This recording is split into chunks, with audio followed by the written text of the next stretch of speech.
Homeopathy को लेकर काफ़ी जागरूकता कोविड के बाद स्पेशली देखने को मिली है काफ़ी लोगों को, क्योंकि उस टाइम इतने पेशेंट्स का वो ओवरलोड इतना ज़्यादा था कि एलोपैथी में जाने वाले जो जा रहे थे ले रहे थे अपनी अपनी जगह दवाइयाँ, लेकिन कुछ लोग अल्टरनेटिव थेरेपीज को भी यूज किया। उसमें होम्योपैथी आयुर्वेदा पे काफ़ी, और नो डाउट इसमें अभी जो जो प्रेजेंट गवर्नमेंट है उन्होंने भी काफ़ी आयुष मंत्रालय बना के और इन पैथीज को काफ़ी मतलब अपग्रेड किया है। तो होम्योपैथी का मैं होम्योपैथी के बारे में ही बता सकता हूँ आपको, क्योंकि डे बाय डे इस पैथी की मतलब लोगों में उपयोगिता काफ़ी बढ़ रही है। और हम भी देख रहे हैं कि हमारे पास जो, मैं तो पिछले 25 ईयर्स से प्रैक्टिस में हूँ, तो ऑटो इम्यून केसेस ज़्यादा आ रहे हैं मेरे पास, हमारे पास। वो इसलिए आते हैं शायद कि लंबी दवा चलती है, तो वो लंबी दवा में से सबसे सेफ और सिक्योर यदि कोई मेडिसिन सिस्टम है तो वो होम्योपैथी का है। तो लोग इसको प्रेफर करते हैं कि लंबी दवा लेनी है तो फिर होम्योपैथी ली जाए, इसका साइड इफेक्ट नहीं है।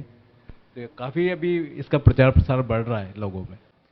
नहीं देखिए, जो इंडियन मेडिसिन जितनी भी अपने मेडिकल की जो स्ट्रीम है, एलोपैथी होम्योपैथी आयुर्वेदा, तो इनमें बेसिक जो कौन डिफरेंस है ना, वो मेडिसिन मेडिसिन का जो प्रिपरेशन है उसी का ही अंतर है। बाकी जो प्रकृति में जो सोल्ट है, जो सल्फर एलोपैथी में भी यूज होता है, सल्फेट होम्योपैथी में भी, आप लोगों के आयुर्वेद में भी यूज होता है, पर उसकी मतलब जो प्रिपरेशन है वह होम्योपैथी इसलिए डिफर है कि ये सटल मेडिसिन सिस्टम है, इसमें डायनेमिक डोज होती है। हम लोग मोलिक्यूल्स से, अणु परमाणु फॉर्म में एक मेडिसिन होती है। तो शक्कर की गोली जो दिख रही है ये भी मेडिसिन नहीं है, इसके अंदर में जो अर्क जाता है वह अर्क बहुत ही माइन्यूट लेवल पर होता है, अवोगाद्रो जो वो होता है उस लेवल का होता है। आप देखिए कि मेटेरियल नाम की कोई चीज़ नहीं होती होम्योपैथी मेडिसिन में। और हम लोगों का जो होम्योपैथी का पिछड़ने का जो एक कारण है ना, वो भी यही है कि हम मेटेरियल समझ के पेशेंट को दवा दे रहे हैं।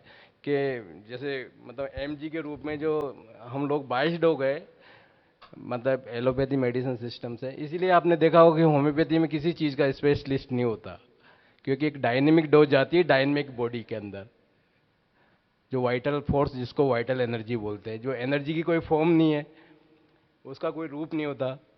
ऐसे वो मेडिसिन भी फॉर्मलेस होती है, उसका कोई रूप नहीं है, बस वो हम इसलिए शक्कर की गोली में देते हैं कि जिससे कि जो ट्रीटमेंट है ना वो हमेशा ही ऐसा होना चाहिए, बहुत माइल्ड होना चाहिए, जेंटल होना चाहिए, परमानेंट होना चाहिए, कॉम्प्रेहेंसिव होना चाहिए। मतलब इसलिए कि आपको ट्रीटमेंट करते हुए पीड़ा नहीं हो पेशेंट को, उसको स्मूथ ही लगे कि मेरा। और आपको देखा होगा कि जब मेडिसिन लेते हैं तो आपको पता भी नहीं चलता कि मैं दवा खा रहा हूँ और आप ठीक हो जाते हैं होम्योपैथी मेडिसिन। तो ये इसकी स्पेशलिटी है, होम्योपैथी की सबसे बड़ी स्पेशलिटी यही है, इसका मेडिसिन, इसकी मेडिसिन का जो प्रिपरेशन है ना वो इतना वंडरफुल है। और अभी मैं देख रहा हूँ पिछले 25 साल से कि धीरे धीरे लोगों को, जैसे जैसे लोग इंटेलेक्चुअलिटी की तरफ जाए, एक जमाना था जब लोग फिजिकलिटी पे ज़्यादा, जो एक फिजिकल पावर बहुत डोमिनेंट हुआ करती थी, एलिफेंट सबसे ज़्यादा ताकतवर, लेकिन उसको मेंटल पावर ने कैप्चर कर लिया, मतलब घुमाता इंसान उसको।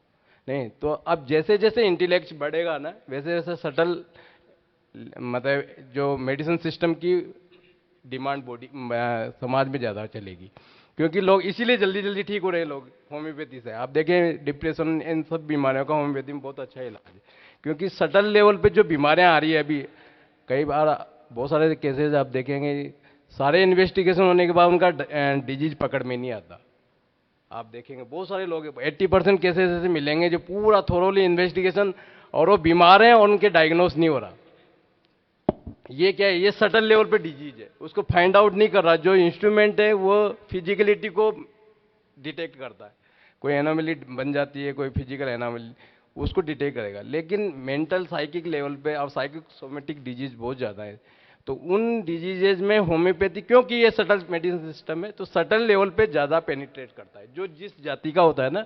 जैसे अपन कई सारे चाइनीज आ जाए तो अपन समझ नहीं सकते कौन सा चाइनीज ने अपन से बात की, पर वो चाइनीज आवाज में क्योंकि सगले एक जैसी लगती है। तो जो जैसा होता है उसको जल्दी रिकॉग्नाइज करता है। जो जो बीमार होता है, यदि वो सूक्ष्म बीमार है तो सूक्ष्म मेडिसिन देंगे तो तुरंत पेनिट्रेट करके उसको हील कर देगा।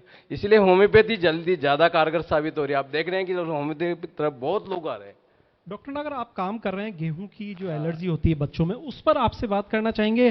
किस तरह से जो एलर्जी है वो होती है, उस एलर्जी से बचाव के क्या तरीके हैं, और किस तरह से वो जो एलर्जी है वो दूर करते हैं आप लोग? हाँ वही देखिए, आजकल एक बीमारी चल रही है, आजकल क्या काफ़ी टाइम से है। 2007 में जब मैं जर्नी गया था तब मुझे पहला केस इसका रिपोर्टेड हुआ था मेंस के अंदर जर्नी में, सीलिएक डिजीज। जो मुझे भी थोड़ा ऐसा लगा था कि यार ये क्या बीमारी है, हमारी तरफ इंडिया में तो नहीं है। पर वो होता है ना कि दिमाग में जो होता है ना वही दिखता है। तो कभी दिमाग में ऐसा आया ही नहीं कि गेहूं से भी एलर्जी हो सकती है। तो होते भी होंगे पेशेंट, तो दिखते नहीं थे, मतलब लगता नहीं था। पर वहाँ से आने के बाद मैंने देखा कि काफ़ी लोग मुझसे जुड़ने लगे, धीरे धीरे मैं बोलने लगा लोगों को। तो 2008 में मेरा राशन पत्रिका में आर्टिकल गया, उससे मुझे काफ़ी इंडिया से पेशेंट मिले। उसके बाद मैंने उन पर काम करना शुरू किया। तो अभी देखिए कि अभी मैं पर डे 100% डेली देखता हूँ सीलिएक के। अभी आज ही मेरा डेली विजिट था, कल का आज का, मैं तो इस प्रोग्राम की वजह से जल्दी आ गया। तो आप ये देखिए कि कितनी मतलब इसमें महामारी का रूप ले रही है। हर घर में एक एक दो दो तीन तीन बच्चे मिल रहे हैं कि उनको गेहूं से एलर्जी हो रही है। अब आप ये देखिए कि जिस अनाज को हम हजारों सालों से खा रहे हैं वो आज हमारे लिए जहर बन गया। अब उसका अभी तक तो कोई किसी मेडिसिन सिस्टम में कोई इलाज नहीं है, बस उसको गेहूं को छोड़ा जाता है कि गेहूं छोड़ दो आप। अभी रिसेंटली एक बुक भी आई थी अमेरिका के अंदर कि आपको जिंदा रहना है तो गेहूं बंद कर दो आप। और लोग ग्लूटेन फ्री की तरफ काफ़ी मूव कर रहे हैं। आप देख रहे हैं जगह जगह ग्लूटेन फ्री के स्टोर खुल रहे हैं क्या। पर बात ये नहीं है कि गेहूं से एलर्जी, बात ये है कि हम जा कहाँ रहे हैं। यही हाल रहा तो हमारे को पानी से, हवा से, इन सबसे एलर्जी हुई, कहाँ जाएंगे हम। तो अप्रोच ये है कि हम जिस चीज़ से एलर्जी उसको छोड़ें या फिर हम उसके अगेंस्ट खड़े हो जाएं।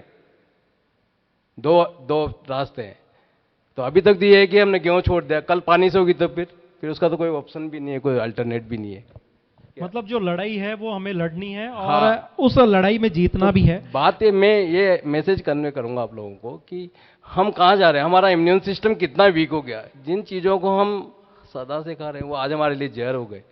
तो उन चीज़ों में कमी है या शरीर में कमियां हो गई हमारे, हमको ये सोचना है कि हम अपने आप को ठीक करें, या गेहूं को छोड़ें, या चावल को छोड़ें, या दाल को छोड़ें, या हवा को छोड़ें। कैसे सर्वाइव करेंगे। ये सरकार की तरफ से प्रयास किए जा रहे हैं। जब से आयुष मिनिस्ट्री आई है तब से आयुष में जितनी भी अल्टरनेटिव थेरेपीज है उन पे सब पे अच्छा काम हो रहा है। अभी world homeopathy day next month मनाया जाएगा और उसका अच्छे से प्रोग्राम हो रहा है यशोभूमि के अंदर दिल्ली में। तो ऐसा नहीं है, बड़े अच्छा सा स्कोप बढ़ रहा है होम्योपैथी का। गवर्नमेंट भी अभी काफ़ी सपोर्ट कर रही है।